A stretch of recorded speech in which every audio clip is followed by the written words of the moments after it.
Agus fáilte roimh go léir. It's my pleasure and privilege to be talking to Gerry tonight. This is, I think, the first time he has appeared on the Phobail in any capacity, but it's certainly the first occasion in which he has been on talking about his books. So it's my delight and pleasure to interview him. Somebody asked me, was I nervous? And I said, well, as long as Gerry doesn't fix on one spot on the wall and stay silent for the next 60 minutes, I'm okay. The first and obvious question, Gerry, is you've produced 15 books. Where do you get the time? Where did you get the time in a life that's been filled with politics, with struggle, with... Well, first of all, thanks for doing this, Tommy. My pleasure. For your work, that's Jude. Well,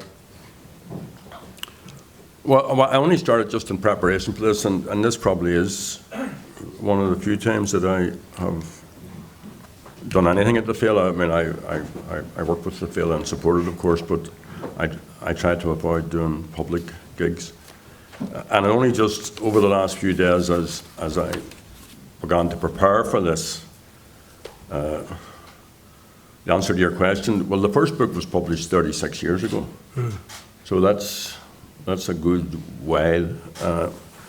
The other thing, a lot of them are slightly adopted publications of blogs or essays or articles.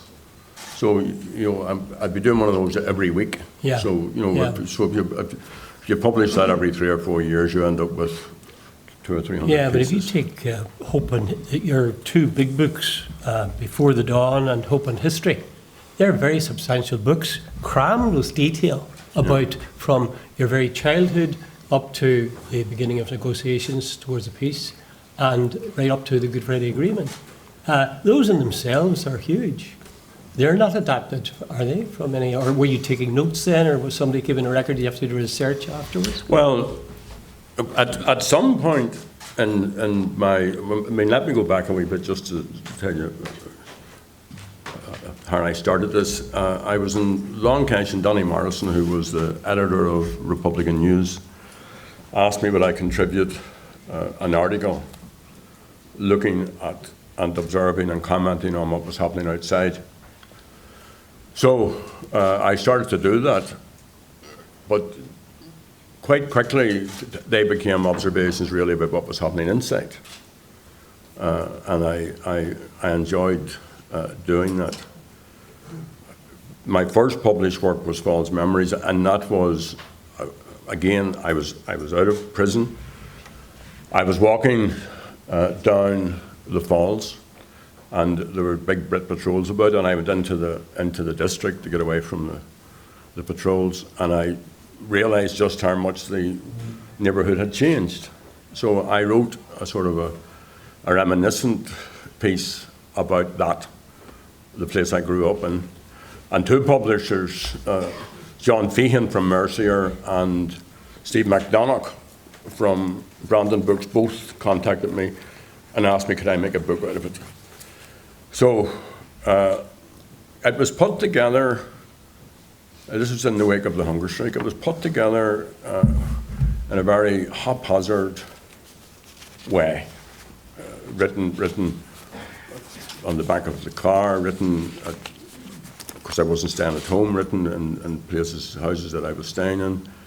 And I also went into the National Library in Dublin occasionally, which I found was a brilliant experience. Yeah.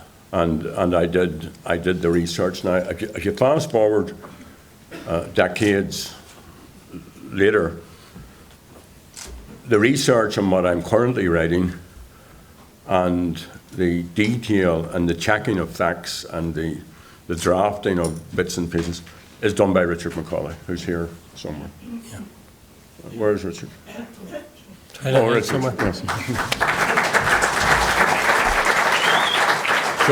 So for I don't know how many years he will be checking all of this. These certainly the first one. Richard was involved in the second one, which is Hope and History, I don't think he was so much involved. He says no? No. Right, he's denying any involvement.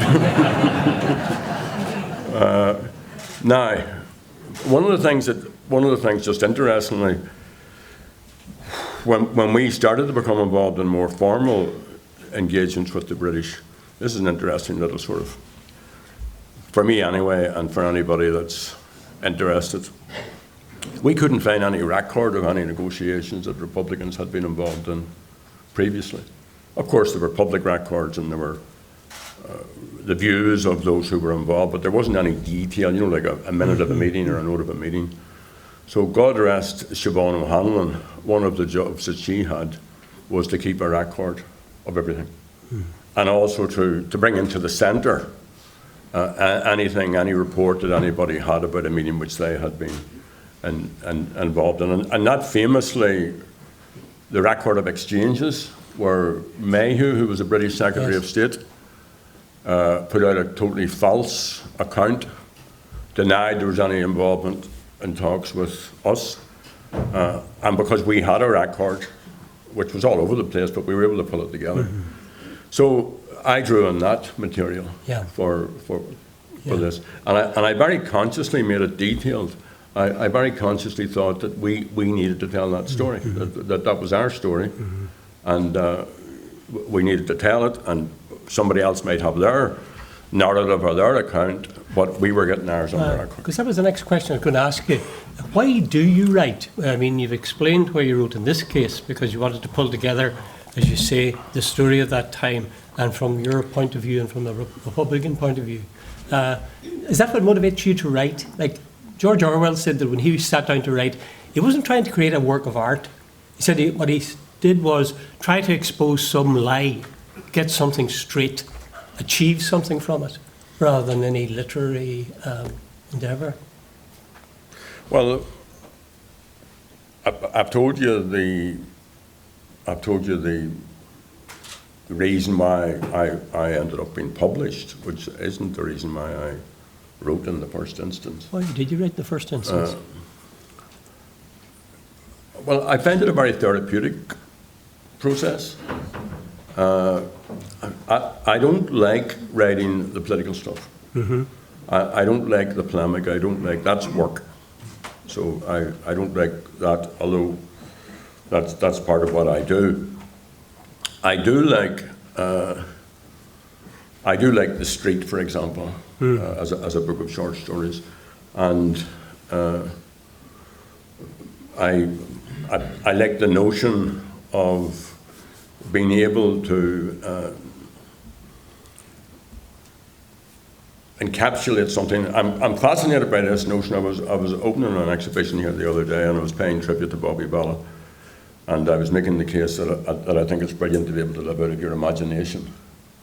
So I'm in awe of people who can make music, who can do the visual arts, who can move us, take us out of ourselves, lift us, motivate us, empower us, make us cry. I just think that's and to be able to do that as a work of imagination. So I haven't had the chance to do that. I'm doing a wee bit now.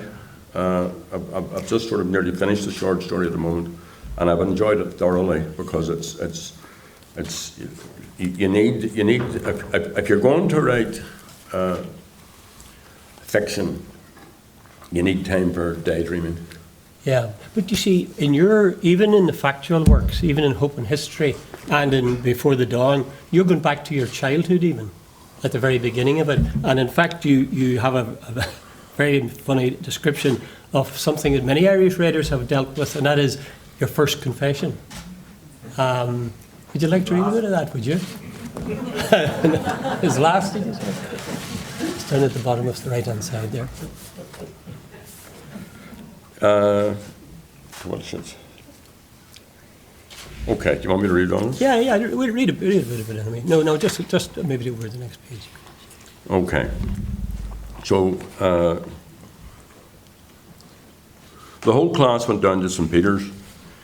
We marched down in twos, filed into the pews with their cold, shiny seats. As one by one we genuflected in the side aisle, we moved to sit on the bench either side of the confession box, and as the line dwindled, we were carried forward into the confession box. The boy coming out smirked at me as he held the door open. I knelt down in the semi-gloom as the door slammed behind me. Above me there was a small ledge, and from beyond the ledge I could hear the mumble of a man's voice. A minute later I heard the slam of something being drawn closed, and then above my head an aperture opened and a friendly adult voice boomed manfully down on me. "Good morning, my son. Bless me, Father, for I have sinned. This is my first confession." I hesitated. "Go on, my son," the voice encouraged me. "I give back cheek to my mother 5 times, Father. I give cheek to my granny twice, Father. I wanted to kill my sister Margaret 4 times, Father." "You wanted to kill your sister Margaret?" the voice asked. "Yes, Father." "And when was that?" "Well, once last year, Father, in the summer, and then on Christmas Day when she opened up my stocking, and then on Easter when she broke my egg, and then yesterday, Father." "And does your sister Margaret annoy you?" "Yes, Father." "Well, you know you're going to have to be more patient."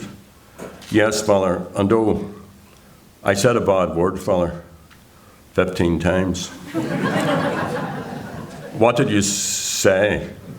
"I said frig." "And I robbed an orchard once. And me and my friends tied thread to Old Ma Doran's door and we played kick the door all night. Oh, and I hit Terence McManus. He was hitting our Paddy, Father. Our Paddy always gets me into trouble. He said that Terence McManus kicked him and my dad sent me out to hit Terence, and Terence is bigger than me, but I bled his nose, but I didn't mean to, Father.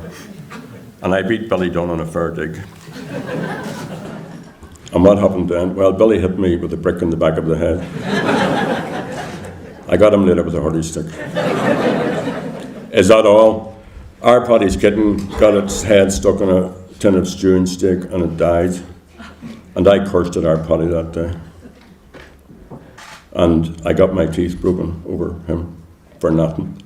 Is there more? Yes, I cheated at Marty's 67 times. And how did you do that? Well, everybody does it, Father. I move my mom when I'm taking a shot. 67 times? Well, at least 67 times. Could it be more? It could, Father. And so on, and so on.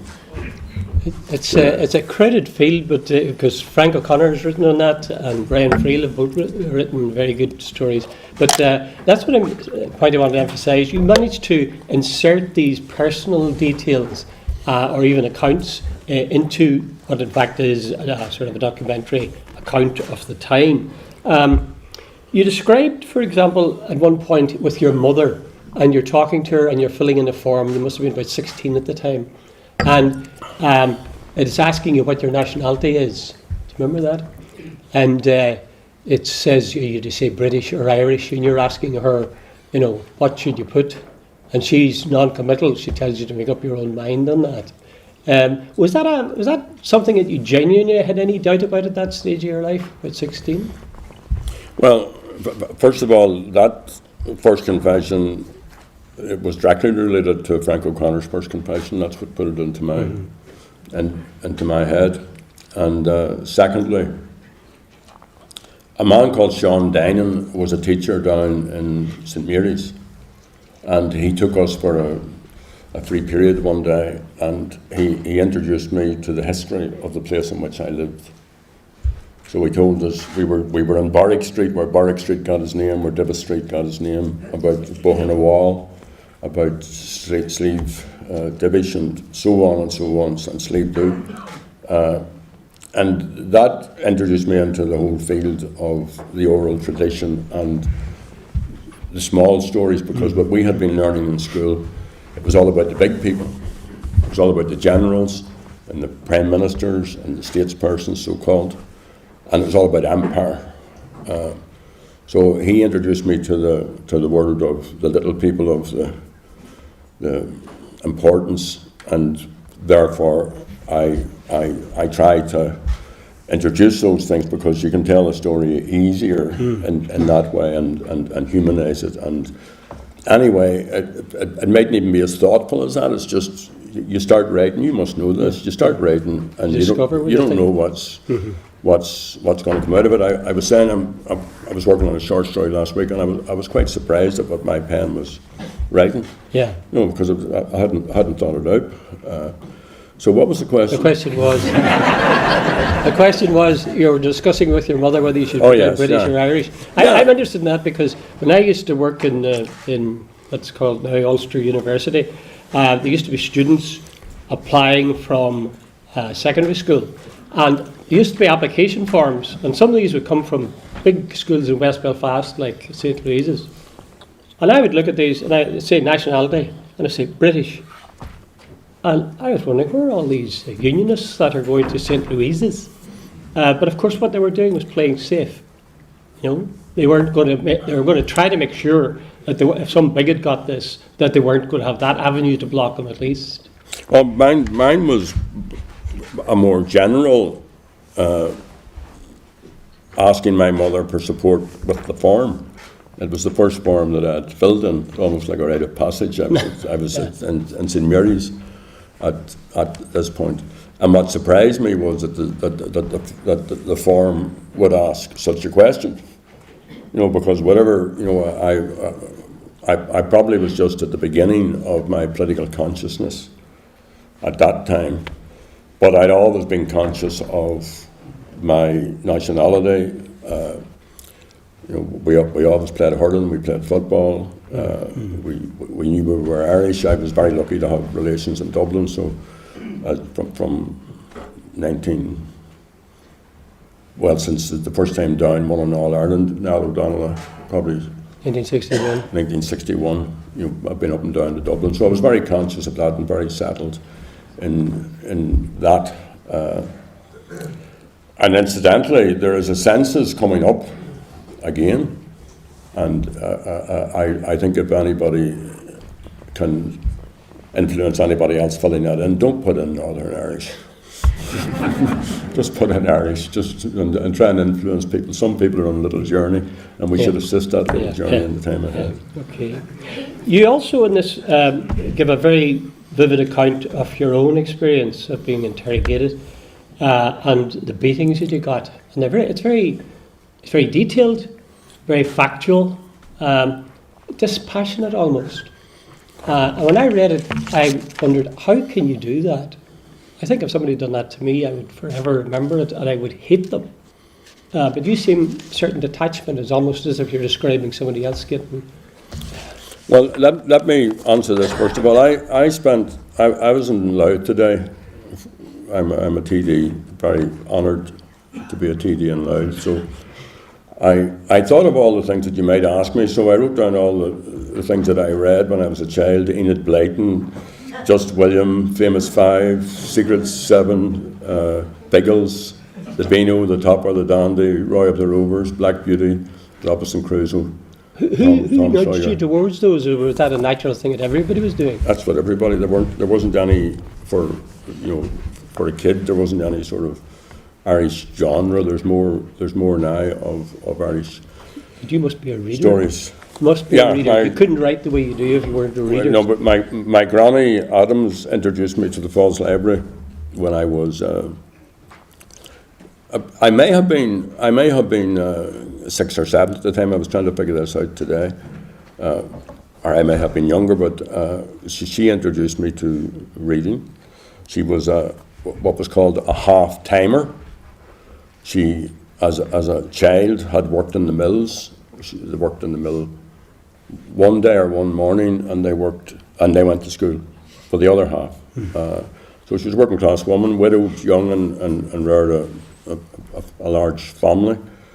But she loved reading, and reading was escapism for her, and she introduced that to me, and it stuck with me. So the beatings.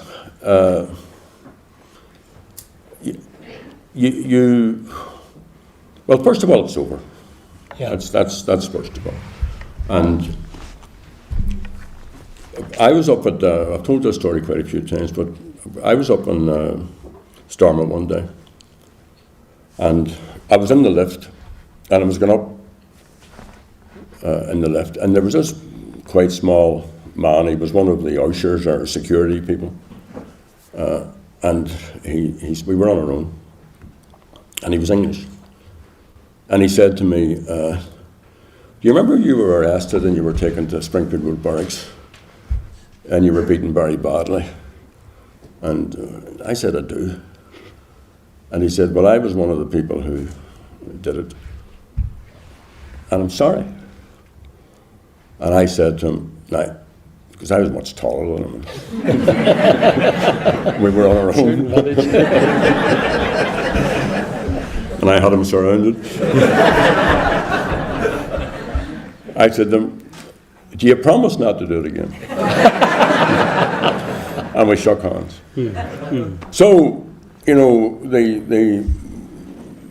a number of times, and this is not an unusual, I hate to think that anybody would think this was unusual.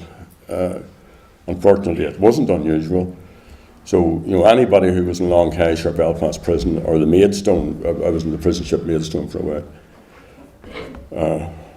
I was beaten in all three places, which are very painful places to be beaten.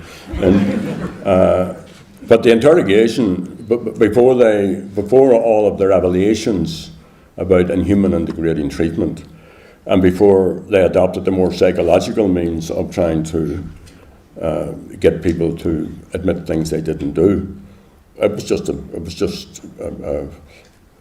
a case of being put up against a wall, spread-eagled, and being beaten. And for whatever period you were in, for 3 days or 4 days or 7 days, a gang of us, God rest Brendan Hughes, myself, one or two others, we went into Long Cash after that event in Springfield Road Barracks, and we couldn't walk for days. For days we couldn't actually physically walk. The same thing happened in Palace Barracks. I escaped the early internment carry on, but subsequently, and that's probably what you're talking about there, and again it was the same.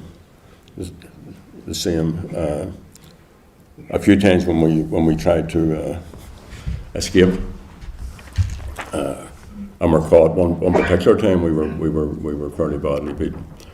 I'll tell you this quick story. Excuse my language when I'm telling you it. I was in the punishment block, and we were all naked. We were all in different cells, and I was lying there, and I was feeling sorry for myself.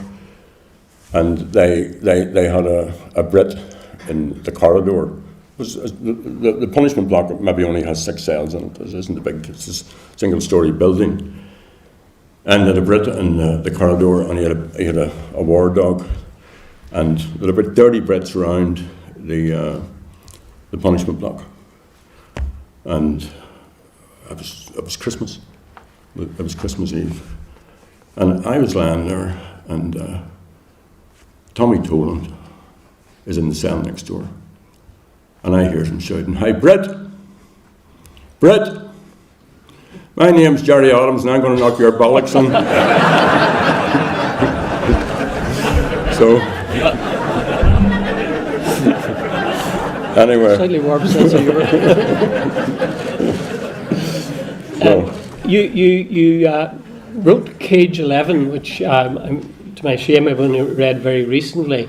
But you describe how, when you were in Cage 11, you began writing the Brownie column that you're referring to now. And you said you're one of a number of people. Were there others? I always thought that you were the Brownie columnist.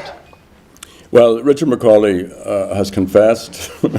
Richard Macaulay actually used to be in charge of all the Republican propaganda coming out of Long Cash. And he censored me numerous times for stuff that I wrote. So Brownie was a collective. I probably was the best of them, but it was a collective. Yeah. How did you get them out? And what were the Brits doing? You were able to do it so regularly, and this then would appear in Phobail.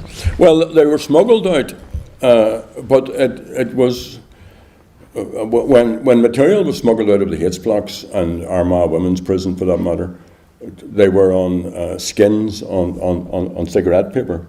But it was possible. I mean, the people in the cages had typewriters and so on. So it was possible to get very fine paper, and then just roll the thing up really tight and smuggle it out. And they're bound to have known the stuff. Well, I was going to say the authorities must have known. Yeah, but that was happening regularly. most prisoners didn't use the censor. Most prisoners writing to their wives or their lovers, or their wives and their lovers, would have just sent the stuff out regularly with their friends, and because it's nobody likes them. I actually found some letters there recently which went through the censor, and it's just interesting little items of personal memorabilia. But no, that wasn't such a big deal. The people in the blocks had a much harder time than anybody ever had. Now, obviously, individual. This personal stuff, letters to their families. Of course, yeah. But you were sending out stuff around Phobail. Yeah. Well, it was Republican news at the time, but yes, as I say, that wouldn't have been.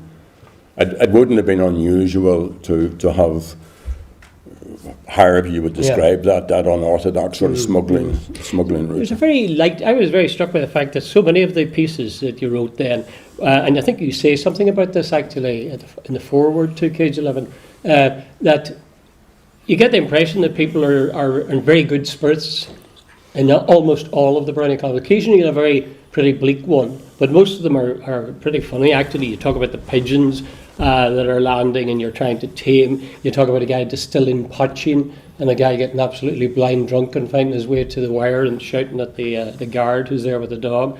You talk about an Ardèche that's held within the cage. So there's sometimes a mixture, and I find this interesting in your writing. You sometimes start at a light note and then it moves into something rather darker. And there's one, the first piece I would like you to, maybe if you wouldn't mind reading. It's called, I think, a piece, Remembering a Hedgehog.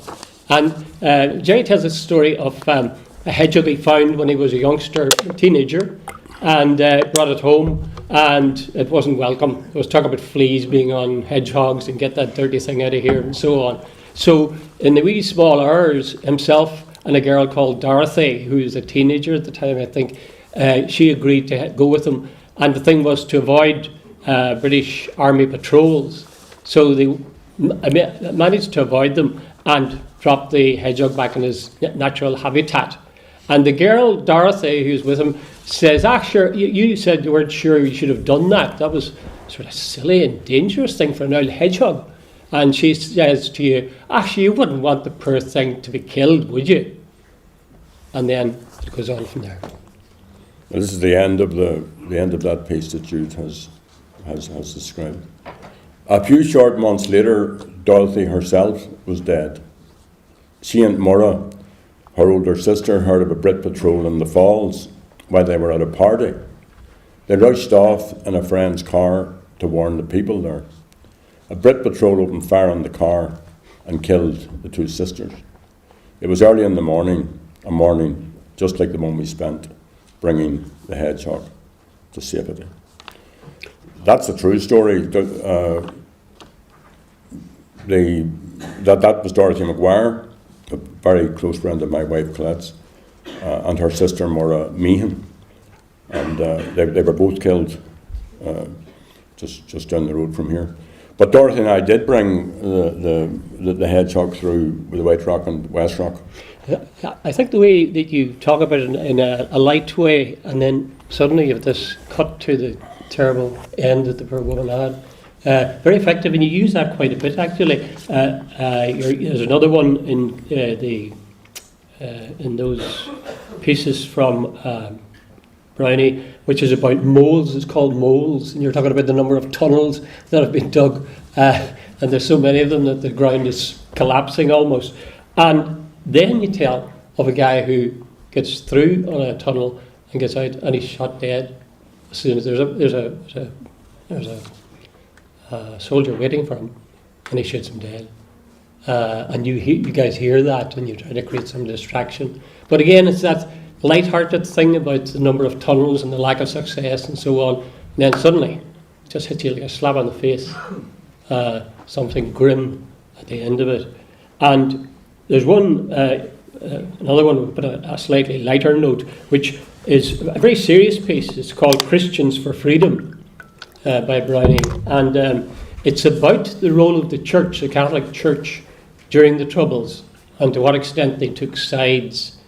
But Gerry talks about his meeting with how he met Bishop Philbin one time, or nearly met him, and he goes on to say that he nearly met him a second time, and then he nearly met Cardinal Conway one time. So this is when he was in Cage 11, so he was a bit preoccupied at the time, so they didn't actually meet. So do you want to read this down, Gerry? Well, this is, I'm a bit embarrassed to read this. That's okay, that's why I asked you to do it. Thank you, Jude. I was seated on the toilet one day, bowed down with matters of theological interest, when the Cardinal was shepherded past me by a crusade of curates. We never got within smelling distance of each other, and having a more important matter on hand, so to speak, he and I passed our respective ways, unchallenged. One of the things that and I'm going through a little sort of process at the moment, a little personal process. But one of the things that from I was a kid, from I was at St Mary's, and I note that in one of these books, I remember taking issue with the church's teachings. And I remember as a student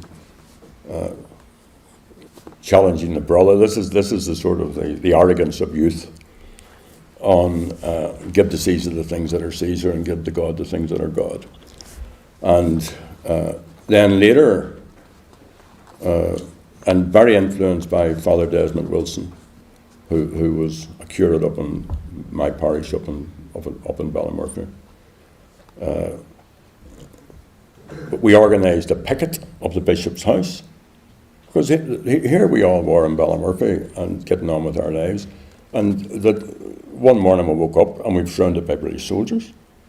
And they had taken over local GAC grounds, and they'd taken over the local church hall, and so on and so on and so on. And then the bishop lands in to tell us that we should be nice to them and to give off and to talk about the riots in Ballymurphy has been caused by violent people. So I remember going to Tess Cahill and saying to Tess, could we picket the bishop's house? And we could have taken 200 women because people were so incensed by that. So later on, before that, when the barricades were up down at St Peter's, they were all in Free Belfast. The bishop were arrived out to instruct people to take the barricades down. So there was this sort of line of tension between myself individually, although I was always respectful towards priests, and when I was in jail, I was always respectful towards priests, and would have organised a cup of tea for them and so on. And I remember reading a book, I think it was by a man called Richard Parr, but it's a book called The Hungry Grass, which I would recommend to anyone because it tells of the loneliness of it being a priest. And it's quite a compelling story. Anyway, so there was always this tension, and it's a historical tension between progressive thinking in Ireland, radical thinking in Ireland, Republican thinking in Ireland, and the establishment, the church, the hierarchy. But this was me taking issue with some of what I thought, and still think very, very much, was their totally wrong steer. Where I came from, 2 priests were killed by the British Army. If that was El Salvador or something, it would be cause célèbre. If at any time the Catholic hierarchy had made it clear that it was for rights that it was for equality, there wouldn't have been a conflict. There certainly wouldn't have been a physical force conflict. So that's what that little bit of was about. My regret about Cage 11 is I published it, as I said earlier, as just separate pieces that were written. It has a novel in it, and I regret that I published it the way I published it, and that I should have written it as a novel. There's a lot in it, even as it stands. In fact, I was going to ask you finally, just from Cage 11, if you would read there's a description of Christmas, and I sometimes think it's very interesting to see somebody who's so committed to politics, who moves sort of sideways and is talking about something in non-political terms. I think that's a very lyrical piece with which I think you closed Cage 11. Well, this was, remember this book was written 36 years ago, and I haven't read it in decades, so I've only got a vague recollection of this, but notionally, this was a guy making a child's cot as a Christmas present, and going through the whole process of making it and so on and so forth. So it was a strange scene with dusk setting in and the sun going down, giving a grey coldness to the cage lights. The seagulls, with their hysterical keening, were kiting in from the burn house to gobble up a late snack, and the child's cot, white and silent, stood alone on the black tarmac.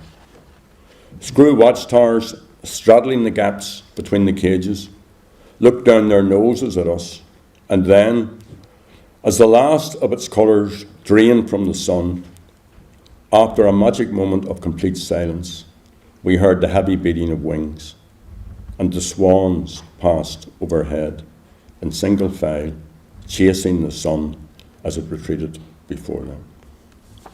I think that's really absolutely lovely. And you do the same thing, same kind of thing at the beginning of Hope and History, which is the other big factual book that you've written, where you wanted to pull together the record of the time. And you started in the introduction, you say, "Sometimes I go to the edge of the world, to the northwest of Ireland, where on dark, clear nights the skyscape stretches forever. I'm there now, trying to figure out how to tell the story of the Irish peace process.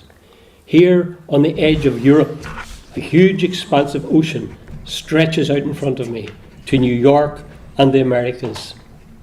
Ireland, inland at my back, across rugged mountain ranges, lies the road to Belfast. Beyond, separated from Ireland by a narrow sound of water, is Britain." It's that kind of writing. Did you place these at the time you were writing the book, or would you have put that in after you'd written the factual account? No, I started off with that, and I was trying, I suppose, to rise above it. I was trying to, we are a small island. We're only 6 million people. So I was trying to sort of, every so often I would tell some of our grandchildren who might be going to Donegal and I'd be going to Dublin, I would say, imagine the map of Ireland and your wee car's going up there and our wee car's going down there. So I was trying to sort of rise above it and look in on it. And it's also what I was saying. I was saying earlier. To write with any, and I think my efforts are quite modest, but to write with any possibility of success, you need time. You need time to daydream. You need time to play with the concept, with the word. You could simply Steve MacDonagh, the man who published my first book, was quite influential with me, where he said, "Don't overwrite." And some of my things I underwrite. Right? the stuff I'm writing at the moment, the person who's the publisher, O'Brien's, is saying, you need to fill it out of it. You need to fill the character out of it.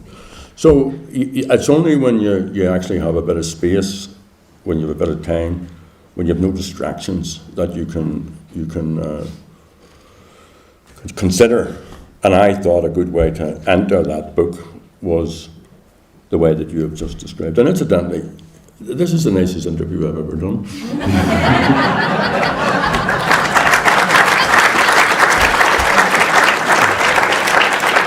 Is this compared to the one that's in the book? Well, thank you. You talk about in the Hope and History one, which is leading up to the Good Friday Agreement, you talk at one point about how events were coming so rapidly one after the other. And the example you take is the week when 3 IRA volunteers were executed in Gibraltar. Their bodies are brought home. Michael Stone attacks the funeral, kills 3 people. Then there's the funeral and the 2 corporals are killed. And it's just one thing after another until people are almost groggy. And you mentioned the fact that in that same week, Jim Gibney was released from prison. And you're saying, now for us, it was almost hard to come to terms with the way things were happening. They're happening so hard and so fast. But that for somebody like Jim, who'd been in prison, in the relative tranquility of prison, to cope with that must have been very difficult. Was that a common experience for you, presumably for Jim, that you were being hit by things so quickly that it was hard to make sense of them sometimes? Well, the reason I mentioned Jim, is Jim here? He is. He was earlier on. A very good friend of Jim, John Leonard, who's a very good friend of ours, has just died. So I just want to dedicate this little event tonight to John and to his family, and commiserations to Jim. The reason I put Jim in there, because he was just out, was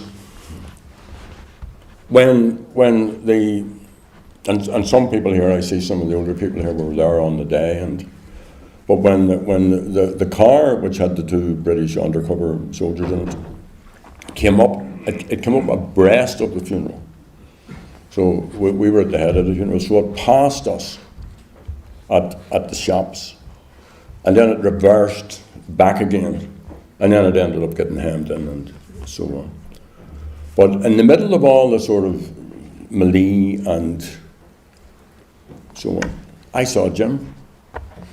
I could just see him standing there in the middle of it all, almost as if, he was in shock, or he was, now obviously he coped with this the way the rest of us did, but it just struck me that in the week or so, and it wasn't just the events at Gibraltar, although they were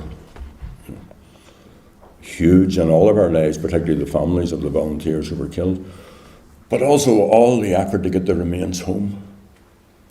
And then the funerals coming up from Dublin, and through the night. I rarely pass that stretch of a road. There's a stretch of road, I think it's Lady Dixon Park, it's on the right-hand side of the M1, coming to Belfast.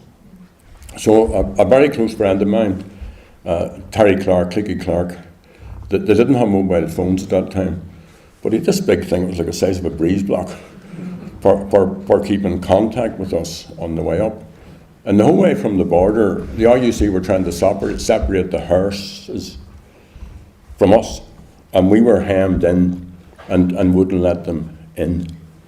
And I won't take too long telling the story, but it was a unique journey in the towns and villages that we came through, like thousands of people in Newry. Like it took us a long time just to get through Newry. And then as we came off the road at little crossroads, you could see people on the side of the road saying the rosary, or 1 or 2 places, maybe some loyalist people throwing stones. But as we came up the sweep of the motorway, and Eamon McCauley was driving the car that I was in, Clicky said to me, "Where are you?" And I said, we'll be there soon. He was on Kennedy Way with a large group of people from the city. And as we turned that bend, there must have been 100 Jeeps and Land Rovers just in on us. And they drove really tight, right, boxed us in, really, really tight. And then after sitting in complete silence, except for the noise of the engines running and the shouts and the yelling and so on and so forth, they tried to inch in between our cars and the hearses, and we had spread the hearses. So there were 3 hearses, so with a relatively small cavalcade. Martin McGuinness, God rest him, was there also. And then they started to move, and of course we had to move with them. And then they started to move faster and faster. And then when we got to Kennedy Way, they just edged us out of it. The Land Rover just edged us out of it. So that, you know, the road that you come off the motorway, Eamon had no choice, because he would have ended up being killed, but they edged the car out, right? And we went on down into Kennedy Way, and I addressed the crowd and told them that the RUC had hijacked the hearses. But what did they do? They took them straight home. It was ridiculous. It was just to show that they were in charge. That's what it was. The whole thing was just, once they got us out of it, the hearses just were brought to the wake houses. So it was just the British state saying, we're in charge. You're not taking these people home. So I rarely pass that stretch of the road without thinking of Clicky, because I said to him, we're okay, I'll see you in a minute. And of course, the exact opposite thing. Yeah, you described that very vividly in the book, actually. The question I asked you was, in the heat of the events, were you always, in your own mind, had you some overarching sense of the direction in which things were going? Or is that only something you're able to get in retrospect afterwards? Because you give us lots of detail in these books. I'm just wondering, as you were experiencing them, had you a sense of what direction this was all going? Well, if you're talking about incidents, I find, so far anyway, that I'm relatively calm during something. It might be afterwards that I would say to myself, you know, that was a mess, or I would get, you know, concerned or scared about what had just occurred. If you're talking about the development of our politics and of our struggle, I've always had a view from probably the very early 1970s that there really can be no progress without struggle. And initially, I was very naive when I first became aware of the wrongs that were visited upon people in this statelet. I naively thought it was only a matter of highlighting them, and it would be sorted. And similarly, you know, in the course of armed struggle and all of the rest of it, when I was, as with others in our leadership, were saying the politics of condemnation, forget about it. The politics of denunciation, forget about it. If you really want to make a change, then come up with an alternative. If you think these people are wrong, then come up with a peaceful, unarmed way of making progress. And be consistent. Don't talk about Republican freedom fighters as men and women of violence when you don't do the same thing about the RUC or the UDR or the British Army. But notwithstanding that, I then come around to a position that they were never going to come up with some other way of doing it, that we had to do that ourselves. And it would be wrong to give the impression that we had a grand plan or that we knew how things were going to develop, because we didn't. But we did have a certain very, very key elements in how we proceeded in terms of developing strategy and strategic objectives. And I think they have proven more or less to be the right way to have moved forward. I want to get fairly quickly to your fiction, but just one last point with regard to this catalogue and these two books. Much of it is a description of visits to the States, and actually I think you're quite modest when you describe your first visit there. You said it was sort of confusion and so on. The description other people have given it was like a rock star arriving, that the entire place almost shut down.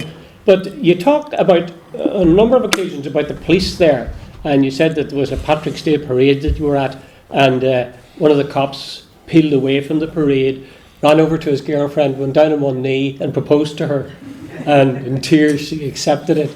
And Richard Macaulay said, maybe could we get her to make a petition to John Major, who was being difficult at the time, and maybe we get a yes out of him as well. How did you find American police as opposed to the RUC? Or is that too easy a question? Well, the first time that we went, we were escorted from the airport by a whole sort of cavalcade of police cars, and they're very interesting because they're very exuberant, and they have sirens going and lights going, and they have loudspeakers, so that they'll tell other motorists, move to one side, move, and that's the way we proceeded in. And when we arrived in the first time that Richard was with me, and with all these sirens blaring, when he got out of the car, he put his hands up. Reflex action. So, Brendan Behan said once that there is not any situation which doesn't become worse with the arrival of a police officer. So there's He also said when he was being deported from Canada, and he was asked by a journalist, well, what happened? He was only there for about 2 days. He says, I come in, I just arrived, and I saw a big sign, drink Canada Dry. But anyway, the interesting thing about I mean, I like the States. I used to have a caricature of the States. I used to have I mean, to be honest, I wouldn't mind if I was never in another airplane for the rest of my life. But because, generally speaking, you do these trips, and it's plane, hotel, conference hall, plane, hotel, conference hall. One of the things that I've always done is to get it even an hour or 2 hours just to go off, put on a cap and go off walking just to get, to know the place. And I would collect things, if you were in a building and there was a little, advertisement or even a wee history of the building, I would collect those things just, I suppose, because it makes it interesting. But the thing about the police, and obviously, I don't want to be commenting too much on what's happening in the States. We've enough to be doing here. But it's the Irish, you see. That's the connectedness. It's the Irish in the States. And it's their ability, one of those trips, I think we did about 10 or 12 cities. That's right, 12 you said. A day. A city a day for 12 days would kill you, just constant travelling and so on. You had to make a speech at each one. Was it the same speech? And did Richard Macaulay read it? No, Richard wasn't there for that trip, were you? What? Sadly, yes. Well, he wrote most of he wrote most of the stuff. Two things, people thought I was being very witty, and I wasn't. I couldn't say, and I still can't say, oh hi ho. So I was quite, they thought I was slagging when I was in ho hi ho. And I was saying, I'm very glad to be here in ho hi ho.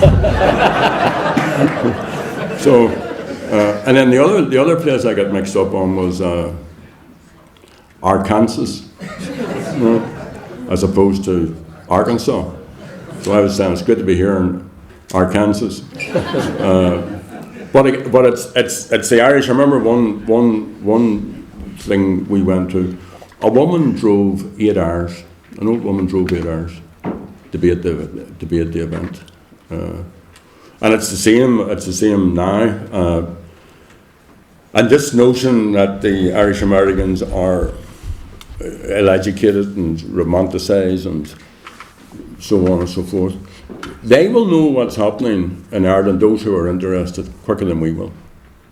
But in this modern age of social media, that they will know, that those who are clued in, those who are fighting, and they stood against the Irish governments, which were very, very bad. You know, remember the Irish government of the day campaigned against the Birmingham Six, campaigned against the McBride principles, and so on.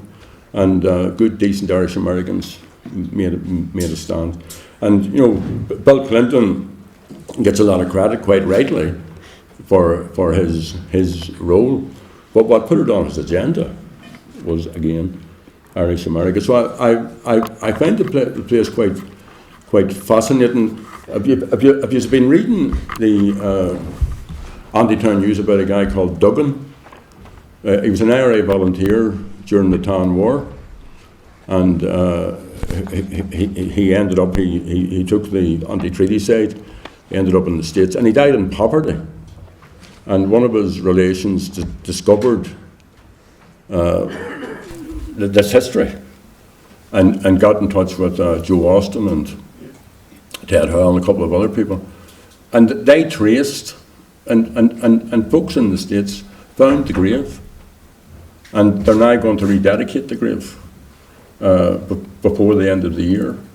And some places you go to in the States, and you'd go to, I remember going to a little great graveyard one time, and there were about 20 graves, all from South Armagh.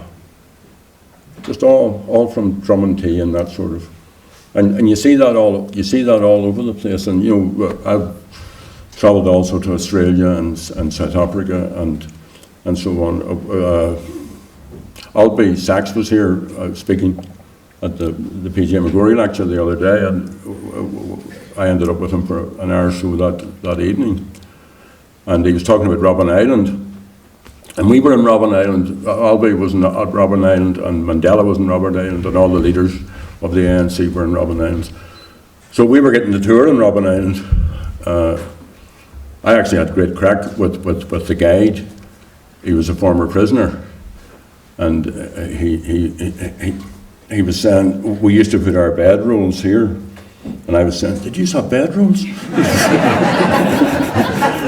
But anyway, I went to walk, and I walked out because I wanted to see the mainland, and because I'd read somewhere that Mandela and Emmons had been forbidden to go to that part because they weren't allowed to see the mainland. So I wanted to see the mainland, and then I cut back and was cutting around the other side, and I saw a sign, and it said Irish Town. So I went back to the guy, and I said to him, there's a sign there for Irish Town. He says, there's a graveyard down there. And we went down, he brought us down. They, as prisoners, had been taken out to cut down the foliage and the overgrowth and all of this crack. And there they were, the Murphys and the Kellys. And so I did a wee bit of research.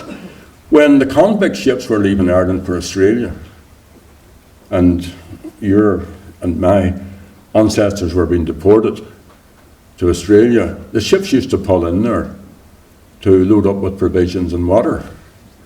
And some of the Irish escaped. And they set up this little hamlet. So here you have it. Here, we're travelling. We actually went there to unveil a memorial to the hunger strikers. It was a one-off thing which was allowed because that's a World Heritage Site, but they allowed it to happen the once, so we went to do that.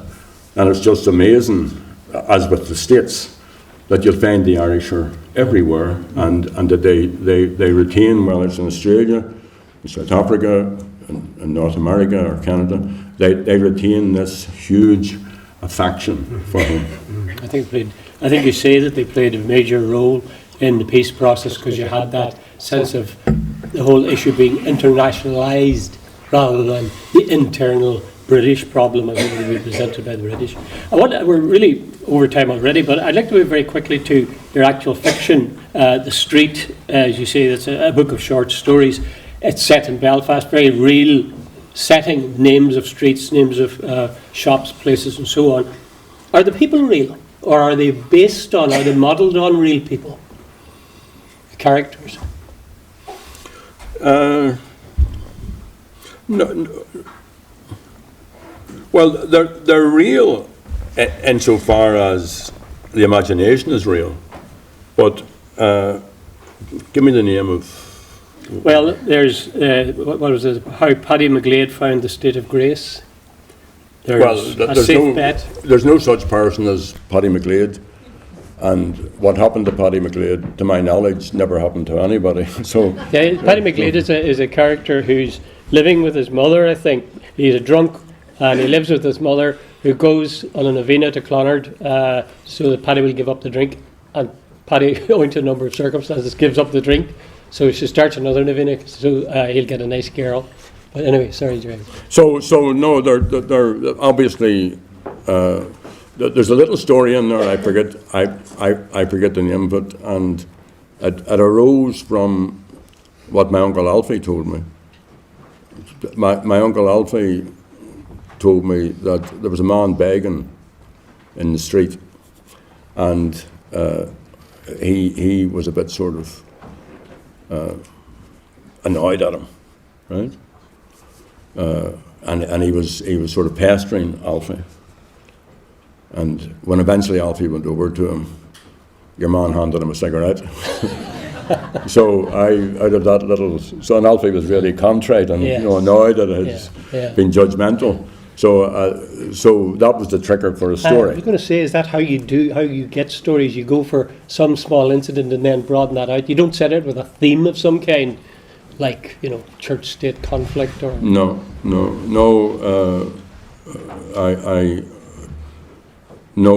I mean, it's just been that long since I've read that book. It's actually my favourite of the books that I've written. And of course, there are parts of people in it that, and there are incidents. I mean, everybody knows a Paddy McGlade. Yeah. I'm Paddy McGlade. We're all Paddy McGlades, and we all have mothers who we're not worthy of. Who Would be better. So, and then I was very influenced by a book that John Steinbeck wrote, Connery Row. I know it. So, and it's about it's like a sort of it's like a version of The Last of the Summer Wine. It's about men and it's full of nonsense and so on. But it's very poignant and a brilliant human story. So, I meet people in Connery Row on the Falls Road every day. And I would love to be able to develop a story around him. I was telling somebody last week, and I've told this a million times, and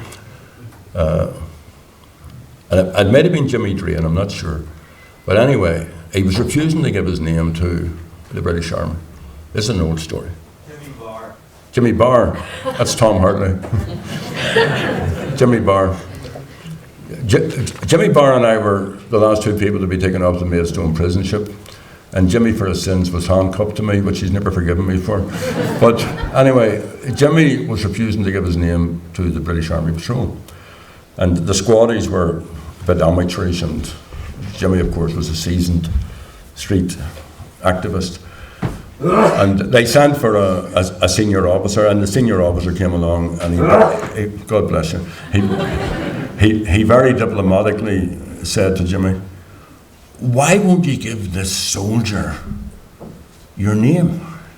And Jimmy said, "Well, if I give him my name, he'll have two names, and I'll have none."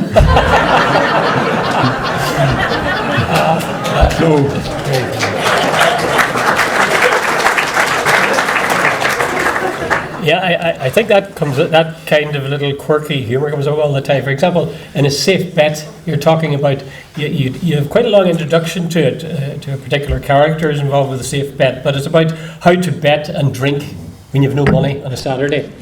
And you argue the case that this is something that's definitely common to Belfast. It's common probably to all the towns in Ireland and maybe throughout the world for all we know. And then having sort of opened it as more or less an essay, you go on then and show some characters in action. And it works very well. It seems an odd mix, but somehow it works. You got relatively few of them have politics directly. And politics, as many people will know, is a notoriously hard thing to deal with successfully in fiction, especially if you've got a strong point of view. But in the story about a good confession, called A Good Confession, you have a woman called Mrs. McCarthy, and she's in saying her prayers in the chapel, and Mass goes on, and then the priest gets up in the pulpit and makes a sermon, and he's a young curate, and he's telling the people they have to make a decision between politics and religion, because there's evil and there's good, and we have to follow the church's teaching if we're just going to consider ourselves Catholics. And Mrs. McCarthy's upset by this because she doesn't agree with it, and she intimates as much to the young priest. And the young priest, after the Mass, she says something to him, and the young priest, sort of condescending towards her, sends her on her way. And she's upset that night, and she's thinking, what should I do? Should I go back to him? And you have her go back and meet the parish priest, who's been there for a lot longer and has a bit more sense and has a human way with her. I just thought that worked extremely well. It was clearly dealing with a political issue, and yet it was integrated into the story completely. And I thought, as I say, I thought it worked very well. Were you happy with that story yourself? Does it come to mind? Yeah, there's an interesting sort of sequel to it. Steve McDonagh wanted an advertisement on RTE publicising that book, and he had me do a sort of a 12-second clip, which was saying something like, "My name is Gerry Adams. I've just published a book called The Street. It's in good bookshops everywhere." So RTE wouldn't carry it, and Steve went to courts. And the entire book was read out in court. And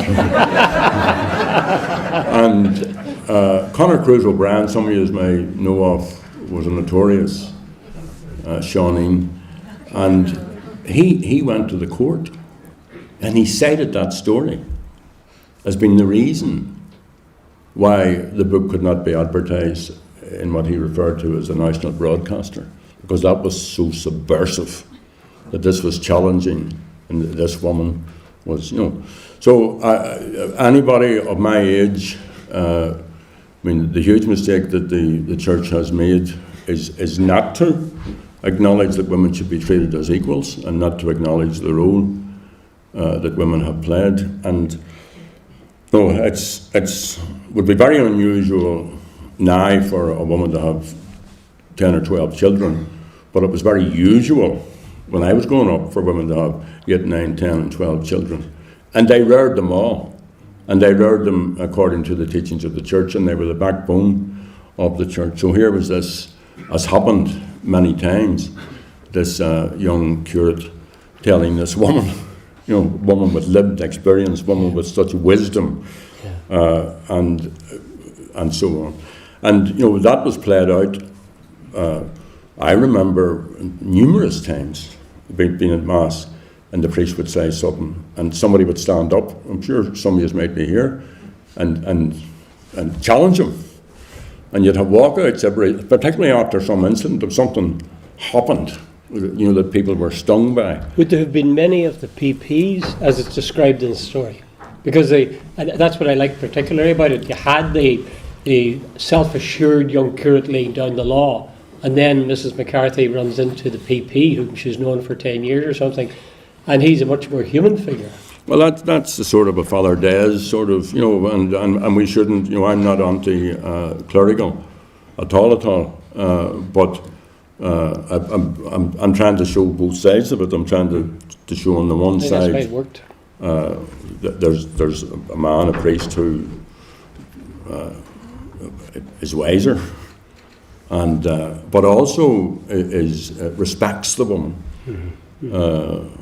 because he understands. And I'm recalling the story now. Like, she went to chapel very, very regularly, and she was a very, very, what we would call a very, very good Catholic. So that I think is a story that most people of my age coming from this part of the world would have some affinity with. Well, as I say, it's unusual in my experience to find politics being integrated so well into a piece of fiction. I'm looking at the time. We're well over the time already. There's so many other things we want to talk about, other books, other aspects of your books. But I'm going to shoot on to your most recent one, which is Never Give Up. Now, Never Give Up is, many of them are columns you've written in the Anderson's Town News and in other areas, and they've pulled them together, and they deal with serious matters. If I can find it there somewhere. And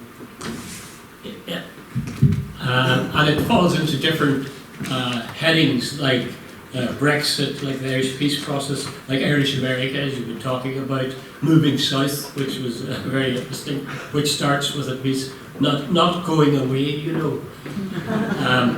But actually, the part of it that I really liked most was a section called A Funny Thing Happened on the Way to the Doll. And it's got articles in it, shall we say, which are titled things like Go On, Hug a Tree.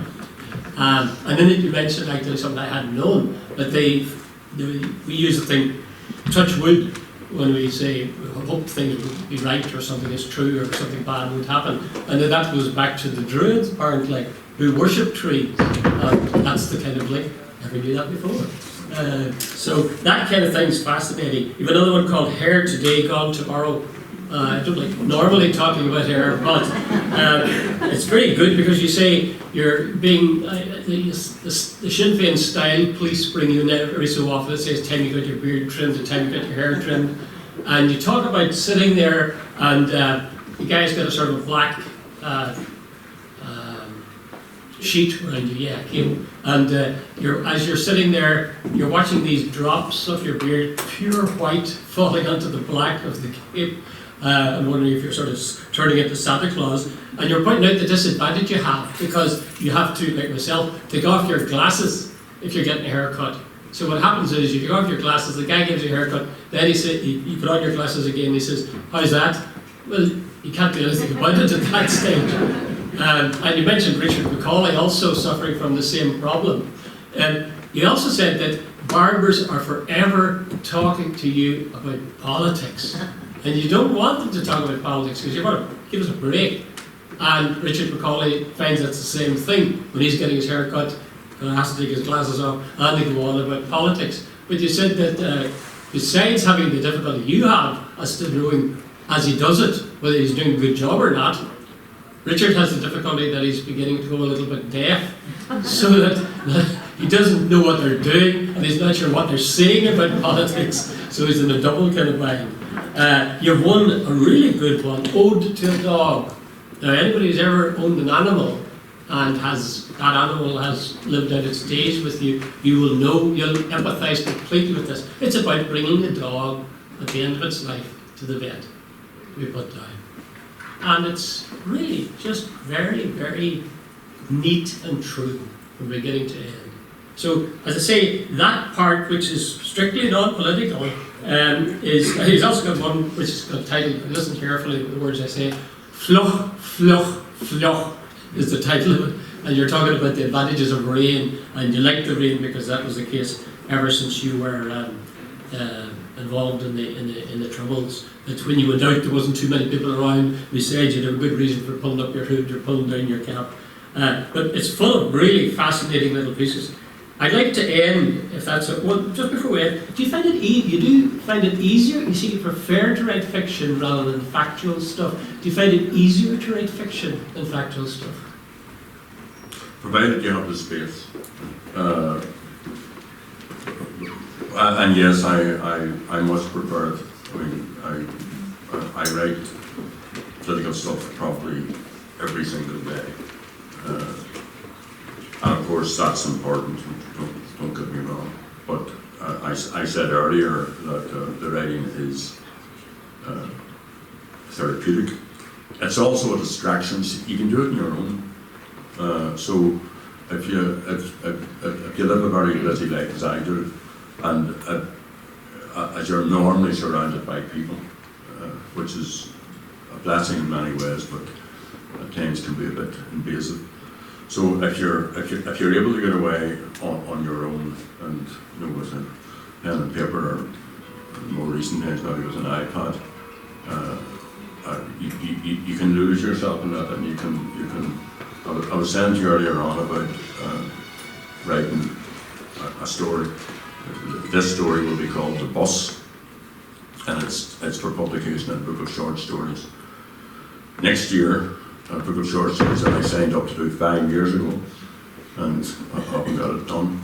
But that was sparked off by a bus driver friend of mine dying, and the priest at his mass, it was in the Donegal Gaeltacht, and he was speaking in Irish, but he said all human life was on that bus.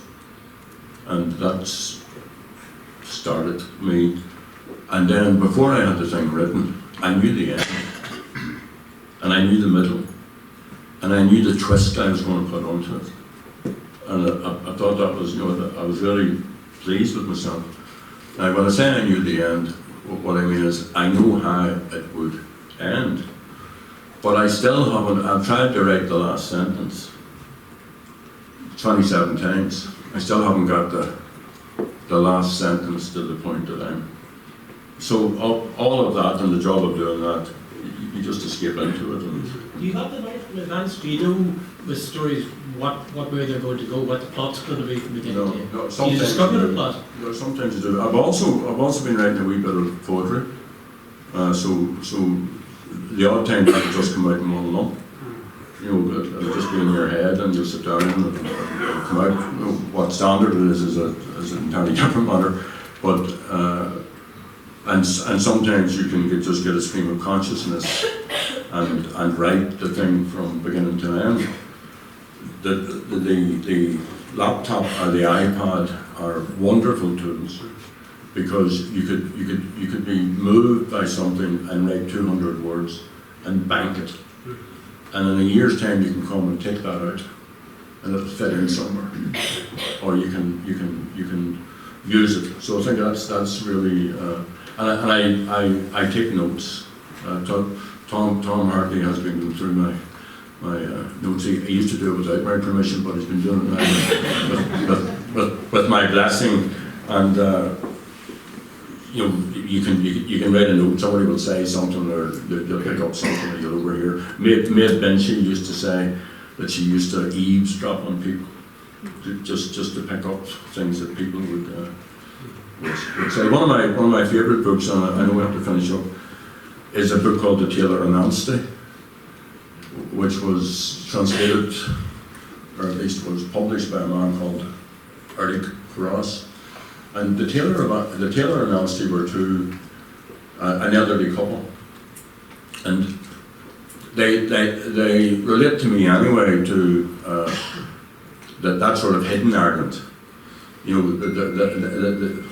the Ireland that is tolerant and respectful and wants a bit of fun, and we're all now experts in hockey. I was listening to Dara O'Brien, who I think is a very, very clever person, and he lives in London, and he was talking about coming back home, and he says, you live in London, he says, I come home about 10 or 15 years ago, and we were all rich. And then a few years later I come home and we were all poor. And now when I come home this time, we're all gay. So there's that sort of, so the tailor in Anstey used to tell stories around the fire. It was a Cayley house. And this guy published a book of their stories, and they were earthy stories, so the type of stories that a certain age of a Belfast working class woman will engage in. And they always put men in their place.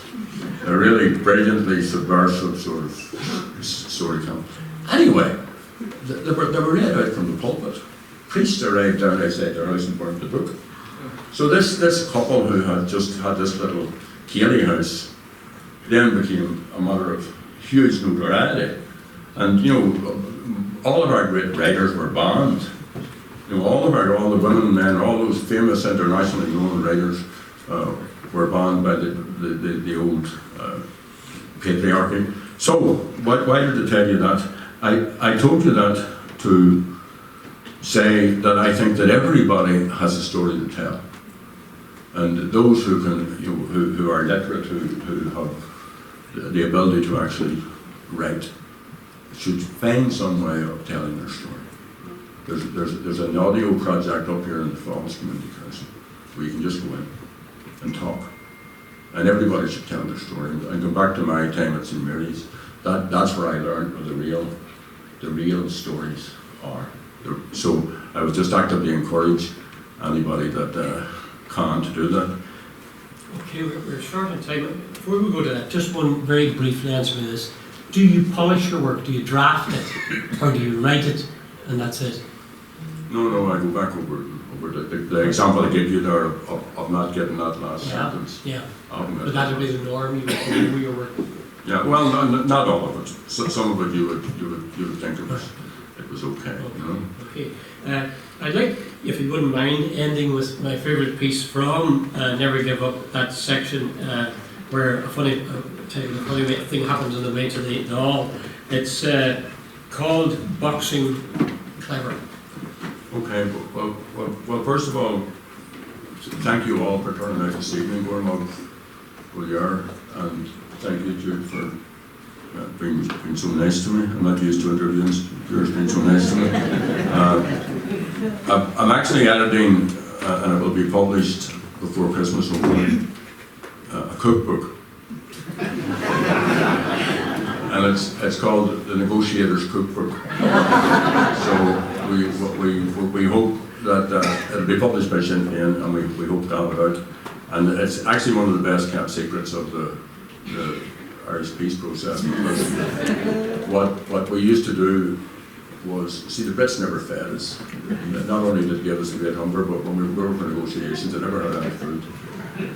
So anyway, we, being intrepid Republicans, and being blessed by one or two great chefs, started to make our own food. So this is the recipes that sustained the Irish Republican negotiating team. And hopefully we have it out. And I'm hopeful that I'll get the book of short stories finished eventually, and it'll be published next year. This is true, this bit here, and actually,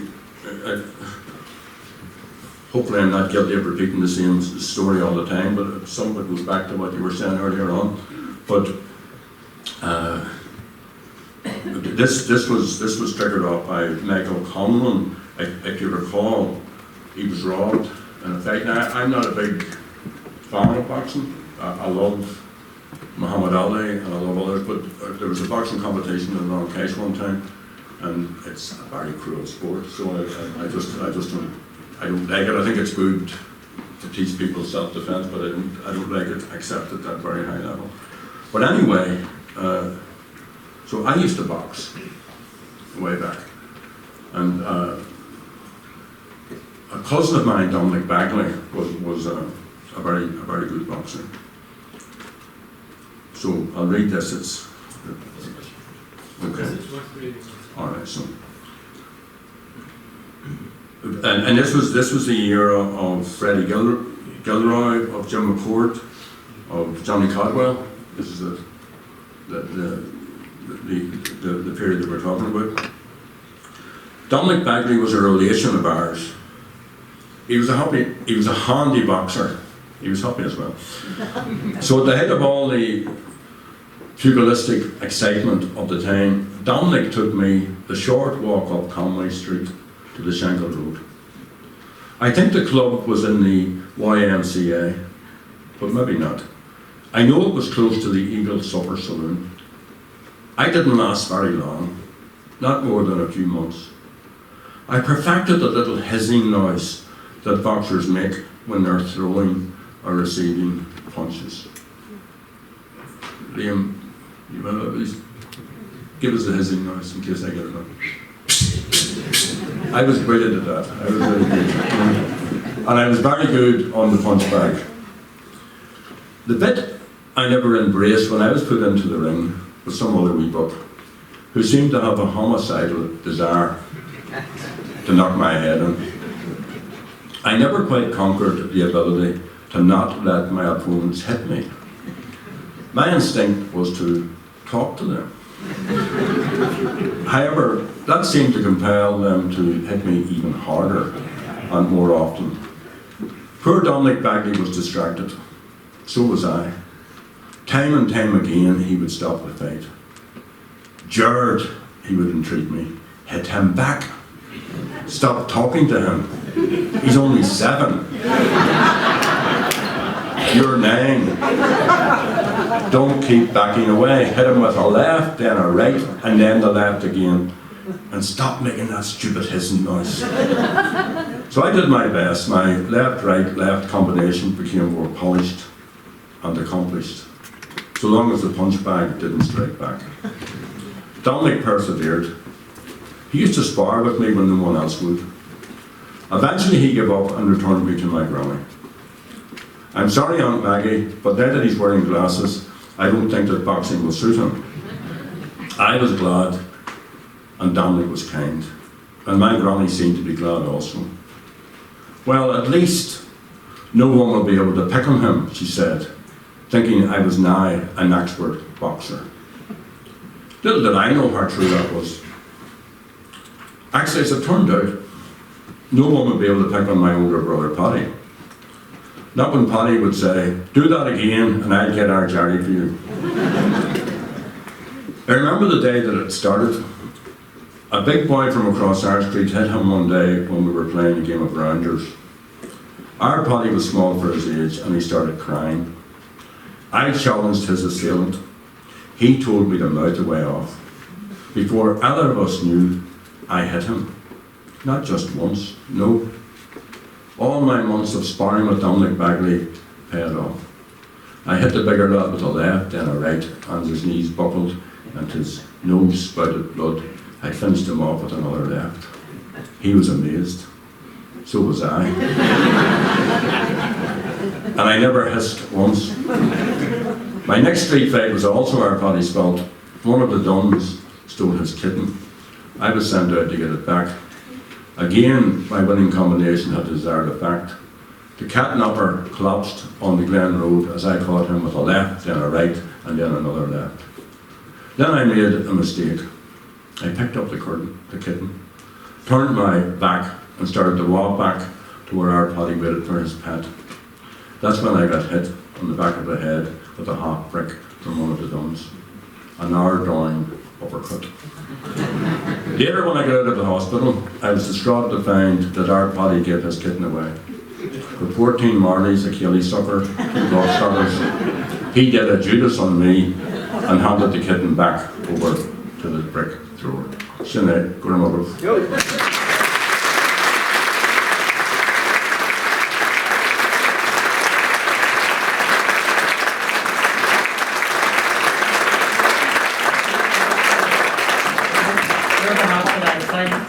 Gerry Adams, writer, revolutionary, political leader, ex-boxer.